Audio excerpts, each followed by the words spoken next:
자, 하나님 말씀 듣기에 앞서서 곁에 계신 분들과 사랑의 인사를 나누겠습니다. 사랑합니다. 존경합니다.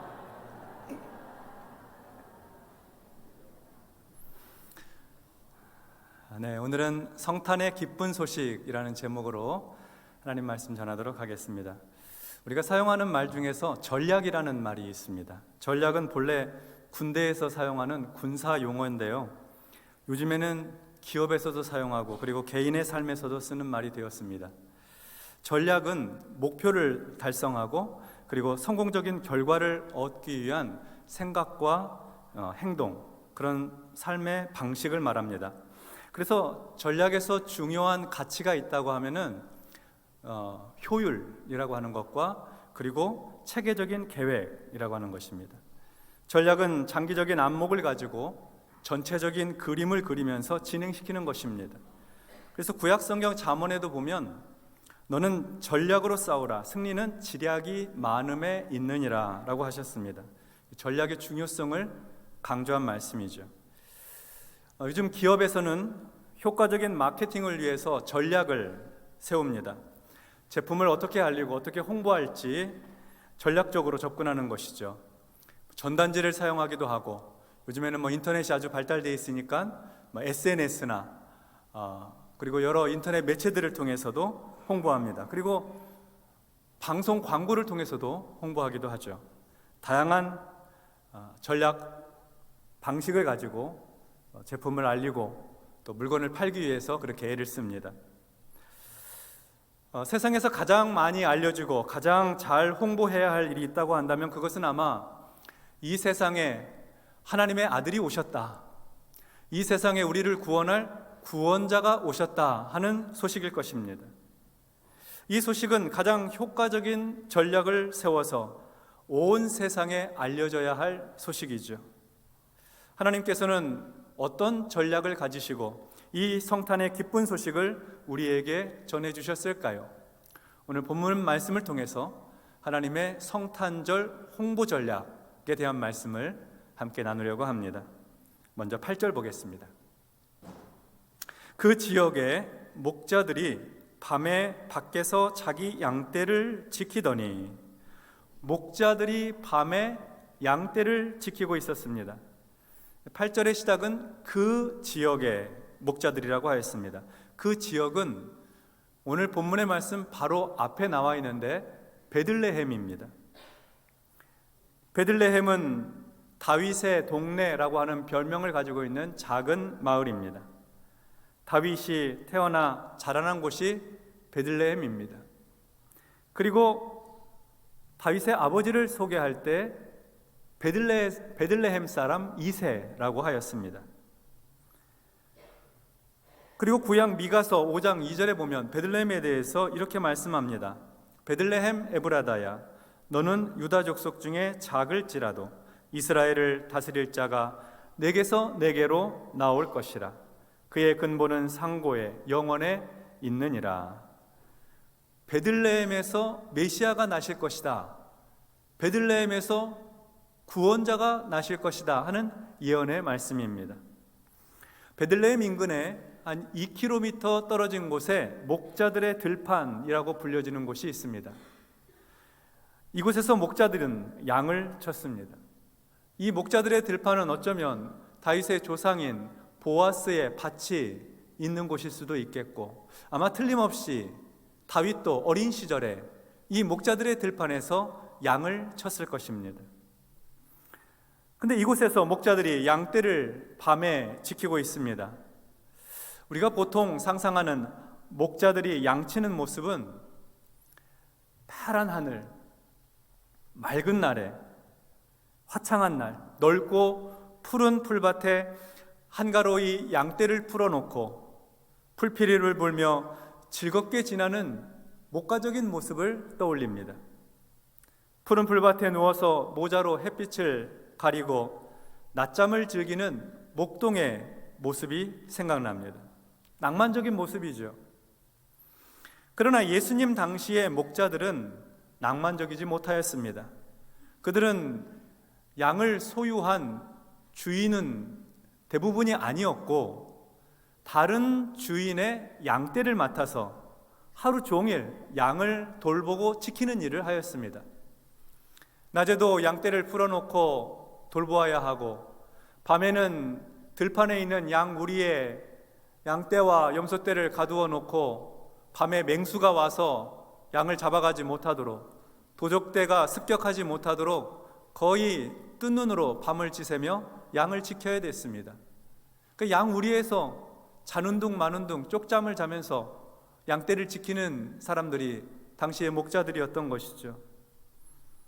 목자들은 참 인생이 고단하고 피곤한 사람들이었습니다. 그리고 사회적으로도 존중받지 못하는 사람들이었습니다. 그들은 재판관이 될 수 없었을 뿐만 아니라 재판정에서 증인으로 설 수도 없었습니다. 그들의 말을 증거로 채택해 주지는 않는 거예요. 그들의 말을 믿어주지 않는 것이죠. 삼류 인생, 사람들로부터 천대받는 그런 삶을 살아가는 자들이 목자들이었습니다. 8절은 그런 목자들 여러 명이 밤에 밖에서 자기가 맡은 양떼를 지키고 있었다 하는 말씀으로 시작합니다. 이어서 9절 말씀 보겠습니다.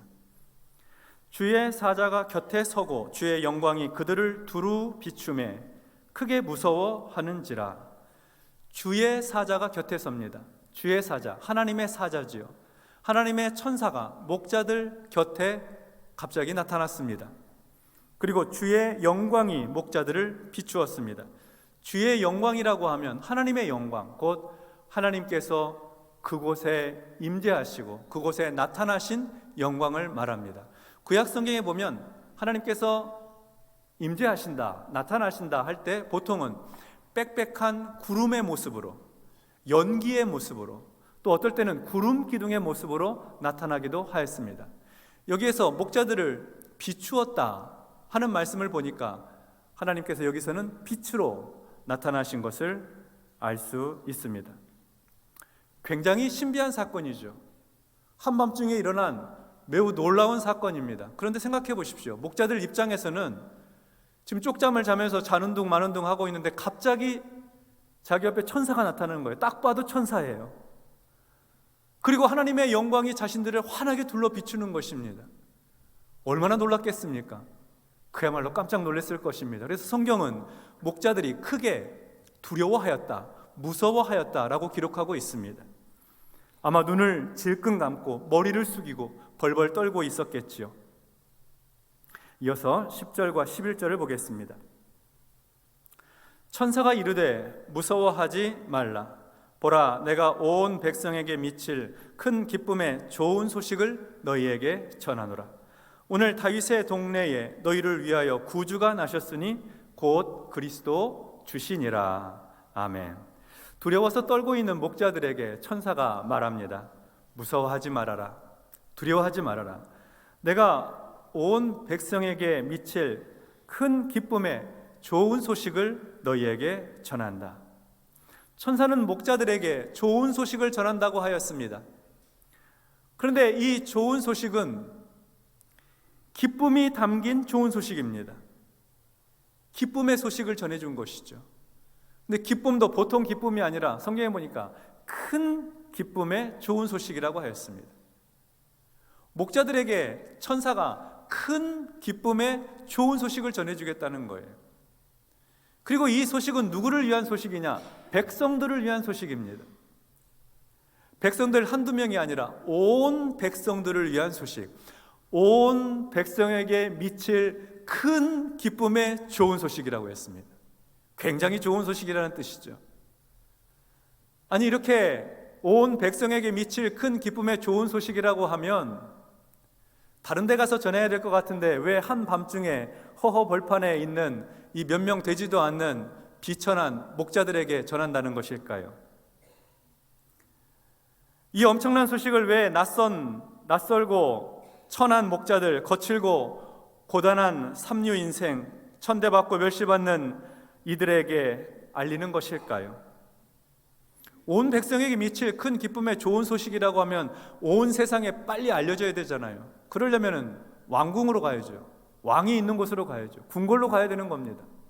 왕이 명령을 내려서 전단지를 만들고 방을 만들어서 각 마을로 파발꾼들을 다 보내서 마을마다 그 소식지 다 붙여놓으면 빨리 알려질 거 아니겠어요?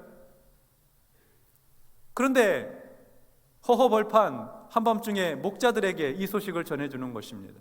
아니, 왕궁이 아니라면 적어도 사람들 많이 모여 있는 곳, 시장과 같은 곳, 거기서 이 큰 기쁨의 좋은 소식을 전해주면 그 사람들이 자기 동네에 가서 소문을 낼 텐데, 별로 효과 없어 보이는 들판에, 그것도 한밤중에 사람들로부터 인정받지도 못하는, 존중받지도 못하는 목자들에게 전해준다는 겁니다.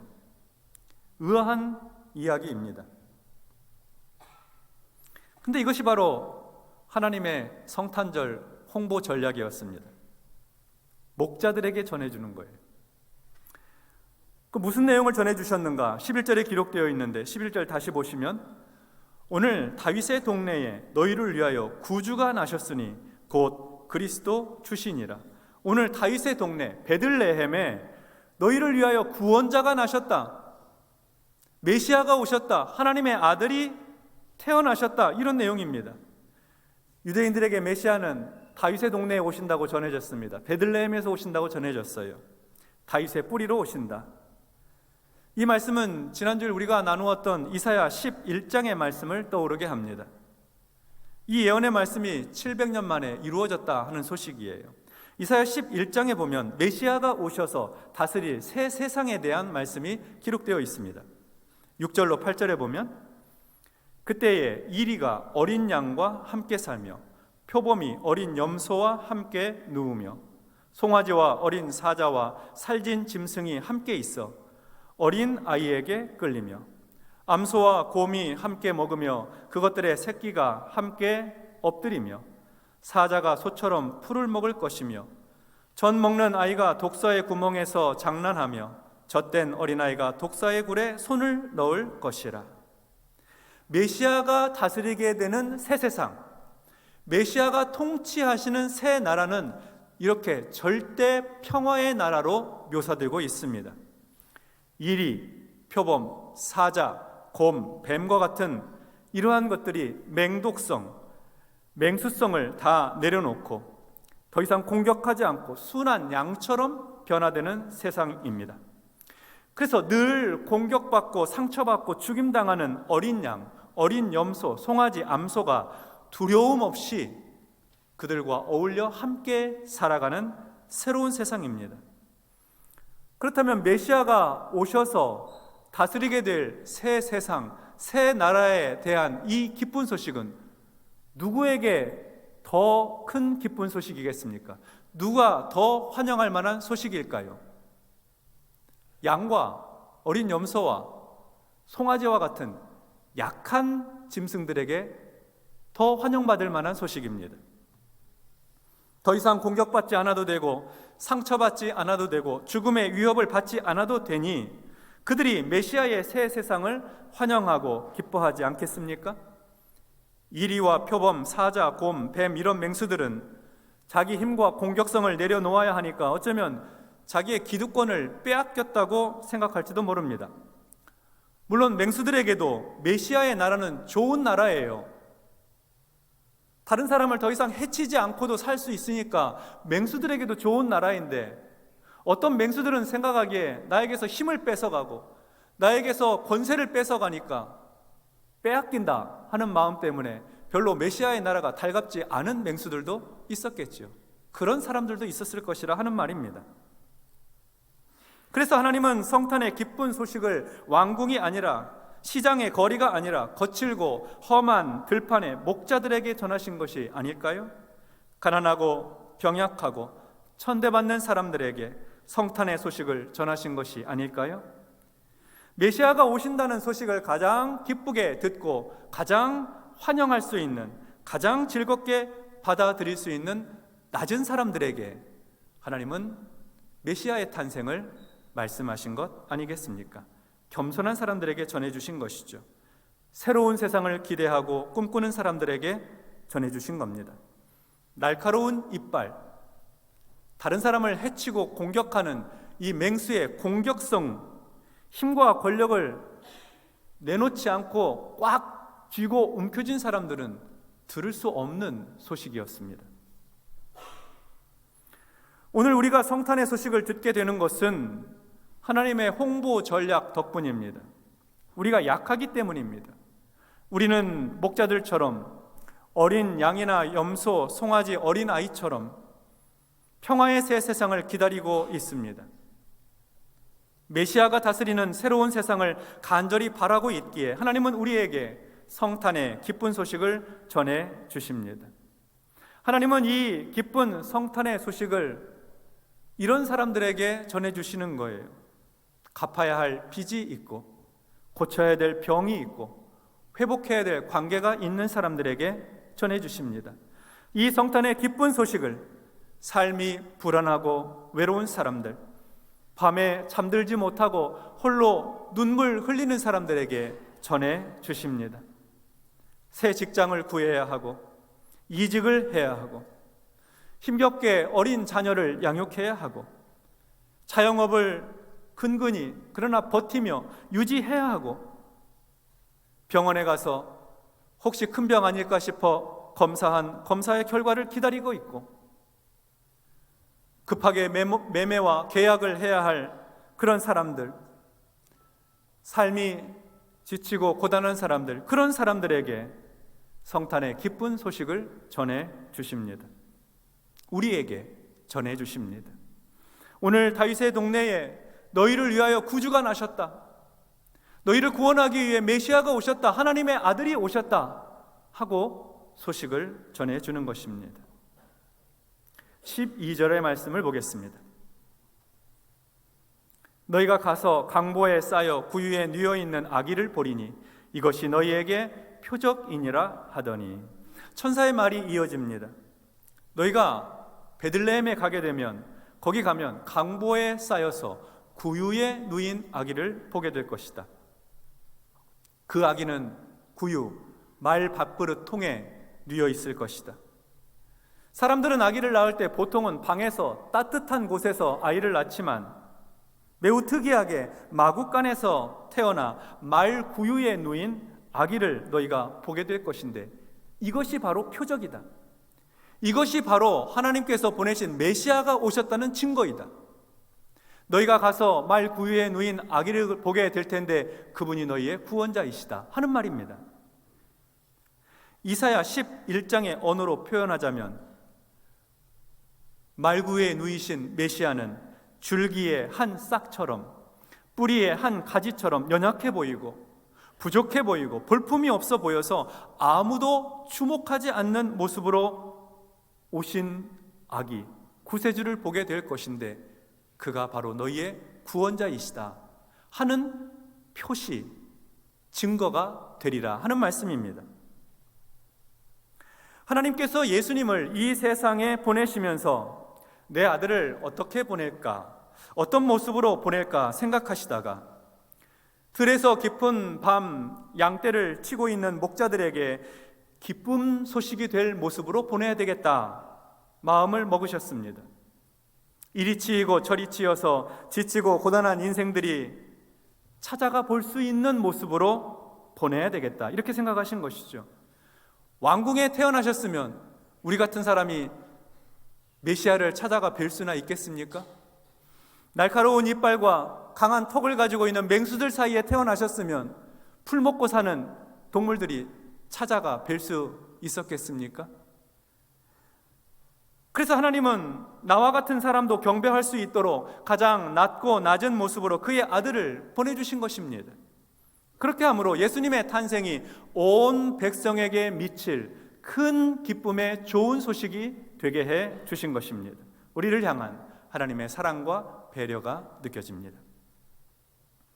13절과 14절을 보겠습니다. 호련히 수많은 천군이 그 천사와 함께 하나님을 찬송하여 이르되, 지극히 높은 곳에서는 하나님께 영광이요 땅에서는 하나님이 기뻐하신 사람들 중에 평화로다 하니라. 갑자기 천사의 수가 많아졌습니다. 군대처럼 많아졌어요. 천군은 하늘의 군대라는 의미입니다. 이렇게 수많은 천사들이 하나님을 찬송합니다.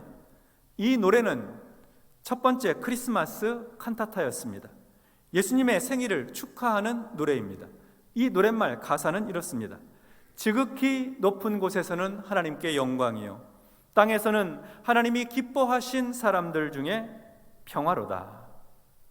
예수님께서 이 세상에 오신 일, 예수님께서 탄생하신 일이 하나님께는 영광스러운 일이었습니다. 그리고 메시아가 이 땅에 오신 일, 예수님이 이 땅에 오신 일이 사람들에게는 평화가 됩니다. 그런데 여기서 사람들에게 평화가 된다 할 때 이 사람들을 수식하는 표현이 있습니다. 하나님이 기뻐하신 사람들이라고 되어 있습니다. 하나님이 기뻐하신 사람들. 하나님이 기뻐하신 사람들이 누구일까요? 그들은 목자로 대표되는 사회적인 약자들, 천대받고 소외당하는 사람들입니다. 하나님이 기뻐하신 사람들, 그들은 가난하고 병든 사람들, 늙고 외로운 사람들, 삶이 힘겹고 미래가 불안한 사람들입니다. 이런 사람들이 목자요, 하나님이 기뻐하신 사람들입니다. 맹수의 이빨을 빼고 힘과 권력을 내려놓은 사람들도 이 범주에 속할 수 있겠지요. 예수님께서 이 세상에 오신 성탄은 이렇게 하나님이 기뻐하신 사람들에게 평화가 되었습니다. 성도 여러분, 하나님은 성탄의 기쁜 소식을 목자들에게 알리셨습니다. 하나님의 성탄절 홍보 전략은 메시아가 오셔서 새 세상을 만들 때에 가장 기뻐할 사람들, 가장 반길 사람들에게 알리시는 것이었습니다. 어린 양과 어린 염소, 송아지, 어린 아이와 같은 약한 자들은 이 소식을 들을 수 있지만 이리와 표범, 사자와 뱀은 들을 수 없는 소식이었습니다. 완전한 평화의 새 세상을 만드실 예수님을 가장 환영할 사람은 자기 스스로의 힘으로는 도저히 자기 삶을 구원할 수 없는 죄인들입니다. 그래서 하나님은 스스로 의롭다고 여기는 사람들, 나는 죄가 없다고 여기는 사람들에게 메시아의 탄생을 알리지 않으셨습니다. 자기 자신에 대해서 절망하는 사람들, 나는 힘이 없고 연약하고 내 능력으로는 도저히 이 문제를 해결할 수 없다고 항복하는 사람들, 그런 사람들에게 하나님께서는 예수님의 탄생을 알리셨습니다. 하나님 아니고서는 내 삶에 희망이 없다고 말하는 사람들에게 알리신 것이죠. 하나님은 요즘 말로 하자면 한낮에 유명한 방송국을 통해서 세상에 방송을 해서 메시아의 탄생을 알리신 것이 아니고 한밤에 청소하는 노동자들에게, 밤근무를 하는 직원들에게 알리셨던 것입니다. 이른 새벽밥을 먹고 출근하는 사람들에게 알리신 거예요. 중환자실의 병자들에게 알리신 것이죠. 화려한 불빛, 즐겁고 흥겨운 음악소리, 기름진 음식과 술이 가득한 송년 모임이 아니라 춥고 배고프고 외로운 사람의 쓸쓸한 저녁 식탁의 자리에 알리신 것입니다. 이것이 유대 베들레헴 근처 목자들의 들판에서 보는 첫 번째 성탄절의 모습입니다. 이번 성탄절에도 하나님은 목자들을 찾아가십니다. 눈물 나는 삶을 살고 있는 사람들을 찾아가십니다. 삶에 지쳐 피곤한 우리를 찾아오십니다. 우리에게 찾아오셔서 온 백성에게 미칠 큰 기쁨의 좋은 소식을 전해 주십니다. 희망의 새 노래를 들려주십니다. 이것이 하나님의 성탄절 홍보 전략입니다. 이 소식을 들은 사람들 침묵할 수가 없습니다. 하나님의 홍보 대사가 되어서 우리에게 구원자가 오셨다고, 우리를 구원할 메시아가 오셨다고, 하나님의 아들이 오셨다고 세상에 전해주어야 합니다. 새로운 평화의 세상을 만드실 구원자가 오셨다는 것을 온 세상에 알려주어야 합니다. 죄인들을 구원하셔서 영원한 생명을 주시는 하나님의 아들이 오셨다고 이 기쁨의 소식을 모두에게 전해주어야 합니다. 예수님의 탄생을 알려야 합니다. 성탄의 계절에 주님께서 오신 이 기쁜 소식이 목자와 같이 지치고 눈물 나고 때로 고단한 우리 인생 가운데 새 희망과 새 소망의 기쁜 소식으로 들려지기를 주님의 이름으로 축복합니다. 아멘. 기도하겠습니다. 하나님 아버지, 세상의 삶이 때로 피곤하고 지쳐서 어떨 때는 이 일은 내 힘으로 안 되겠구나, 나로서는 감당할 수 없겠구나 하고 생각할 때 우리는 땅이 아니라 하늘을 바라보게 됩니다. 하나님 아버지, 우리 사랑하는 성도들에게, 온 백성에게 미칠 큰 기쁨의 좋은 소식, 예수님 이 세상에 탄생하신 이 기쁜 소식을 감사함으로 받고 온 세상에 전하는 하나님의 홍보 대사들이 다 되게 하여 주시옵소서. 그래서 슬픔과 애통, 두려움과 염려는 다 사라지게 하시고 새 희망과 기쁨으로 가득한, 용기로 충만한 그런 삶 되도록 인도하옵소서.